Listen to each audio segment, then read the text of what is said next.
Bulletin details చూస్తే తన మీద ఉన్న కోపం సిరిసిల్ల నేతల మీద ఉన్న చూపించొద్దని మాజీ మంత్రి కేటీఆర్ అన్నారు. సిరిసిల్ల వేములవాడ నియోజకవర్గ బీఆర్ఎస్ కార్యకర్తల సమావేశంలో ఆయన పాల్గొన్నారు. బీఆర్ఎస్ హయాంలో అమలు చేసిన ఎన్నో పథకాలను కాంగ్రెస్ ప్రభుత్వం రద్దు చేసిందని విమర్శించారు. స్థానిక నేతలున్నలకు బతుకమ్మ చీరల ఆర్డర్లు రద్దు చేసిందని ఆరోపించారు.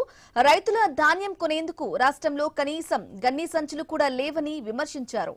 రాష్ట్రంలో మళ్లీ పరిస్థితులు చక్కబడాలంటే కేసీఆర్ మరోసారి ముఖ్యమంత్రి కావాల్సిన అవసరం ఉందని అన్నారు కేటీఆర్. ఇక ముఖ్యమంత్రి గారి భాషకైతే ఆయనకు రోజుకు 2 సార్లు మొక్కాలి. ఎన్నడిలే నేను ఇటువంటి ముఖ్యమంత్రి మాటలు ఇసొంటోనైతే నేను ఎవరిని చూడలే.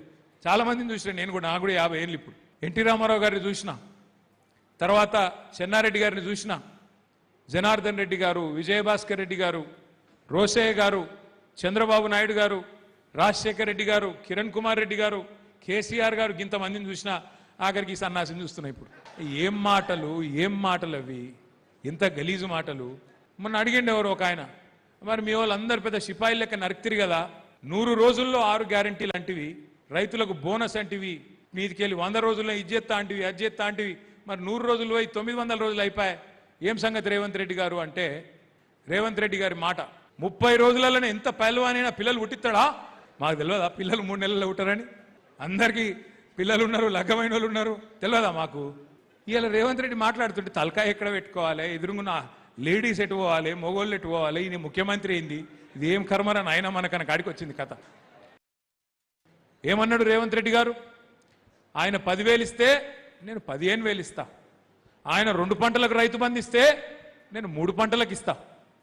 ఇవాళ యూరియా ఇస్తలేడు కదా, రైతు బంధు దేవుడెరుగు, యూరియా దిక్కులేదు, మళ్ళీ తీసుకొస్తా, ఆనాటి రోజులు వెనకటి రోజులు తెస్తా అన్నాడు. రైతు బంధు ఇచ్చుడు దేవుడెరుగు, ఆ గన్ని బ్యాగ్స్ ఇచ్చేటోడు లేడు, సంచులు ఇచ్చేటోడు లేడు.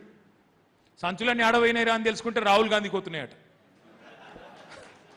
రైతుల ధాన్యంకు సంచులు లేవు, రాహుల్ గాంధీకి పోతున్నాయి సంచులలో, మొత్తం మూటలు మూటలు పోతున్నాయి. ఈ పరిస్థితి వచ్చింది ఇవాళ తెలంగాణలో. ఇవాళ తెలంగాణకు కేసీఆర్ గారి నాయకత్వం ఖచ్చితమైన అవసరం ఉంది. కేసీఆర్ గారికి ముఖ్యమంత్రి పదవి అనే దానికంటే తెలంగాణకు ఇవాళ కేసీఆర్ నాయకత్వం ఖచ్చితంగా ఈ సందర్భంలో క్లిష్టమైన టైంలో అవసరం ఉన్నది. ఇదేదో నేను ఉత్తగానే చెప్తలేను, చూస్తున్నాం రైతుల పరిస్థితి. కళ్ళ కద్దుకొని వడ్లు కొనే ప్రభుత్వం ఉండే, మనకు ధాన్యం కొనే ప్రభుత్వం ఉండే. ఒక వడ్లే కాదు, శనగలు కొన్నాం, జొన్నలు కొన్నాం, మక్కలు కొన్నాం, మిర్చి కొన్నాం. ఏది వండిస్తే రైతు కనీస మద్దతు ధర ఇచ్చి 1,000 కోట్ల నష్టం వచ్చిన ప్రభుత్వానికి దాన్ని నిల్వ ఉంచి, గోదాములు కట్టి నిల్వ ఉంచి 1,000 కోట్ల నష్టం వచ్చినా రైతు నష్టపోవద్దని చెప్పి, రైతు రాజు లెక్క ఉండాలని చెప్పి కొన్నాడు కేసీఆర్. కండ్ల కద్దుకొని కొన్న ప్రభుత్వాన్ని పక్కకు పెట్టుకున్నాం. ఇలా కాళ్ళు పట్టుకున్నా కొనని ప్రభుత్వాన్ని తెచ్చుకున్నాం. పాలిచ్చే బర్రెను పక్కకు పెట్టి తన్నే దున్నపోతుంది తెచ్చి పెట్టుకున్నాం. పశ్చిమ బెంగాల్లో మమతా బెనర్జీ గారు ఓడిపోయినారు. వెస్ట్ బెంగాల్లో 95 లక్షల ఓట్లు అక్కడ ఎలక్షన్ కమిషన్ ఆఫ్ ఇండియా తీసేసింది. బీహార్లో అక్కడ లాలూ ప్రసాద్ యాదవ్ గారి పార్టీ గెలుస్తుందని చాలా మంది అనుకున్నాం, కానీ ఆ పార్టీ ఓడిపోయింది. 65 లక్షల ఓట్లు అక్కడ తీసేసిండ్రు. తమిళనాడులో అక్కడ కూడా మన స్టాలిన్ గారు ఓడిపోయినారు. స్టాలిన్ గారు సొంత నియోజకవర్గంలో 80,000 ఓట్లు తీసేసిండ్రు.